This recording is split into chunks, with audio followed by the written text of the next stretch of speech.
નમસ્કાર ખેડૂત મિત્રો, કિસાન ક્લિનિક રામોદ વતી હું પ્રશાંત ધડુક આપ સર્વે ખેડૂત મિત્રોનું હાર્દિક સ્વાગત કરું છું.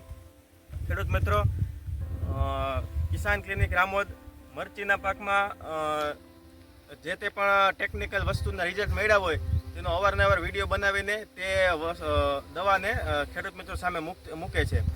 આજે આપણે આ સાનિયા મરચીના પ્લોટમાં ઊભા છીએ અને આ મરચીમાં થ્રિપ્સને લીધે કુકડ હતી, કથરીને લીધે કુકડ હતી અને તેની અંદર આપણે પારિજાત કંપનીનું જાયફે નટ્રા 40 ml માપથી આપ્યું હતું. તો તમે અત્યારે જોઈ શકો છો તેમ એક પણ પાંદડું કુકડને લીધે કુકડ રહી નથી. પાંદડા એકદમ ચોખ્ખા અને સીધા છે અને જે નવી ફૂટ થઈ છે તે પણ ચોખ્ખી ક્લિયર ફૂટ થઈ છે. તો જે પણ ખેડૂત મિત્રોને થ્રિપ્સ અને કથરી બંનેને લીધે જો મરચીના પાકમાં કુકડ હોય તો પારિજાત કંપનીનું જાયફે નટ્રા એક વખત અચૂક ને અચૂક વાપરવું જોઈએ. જય ભારત, અસ્તુ.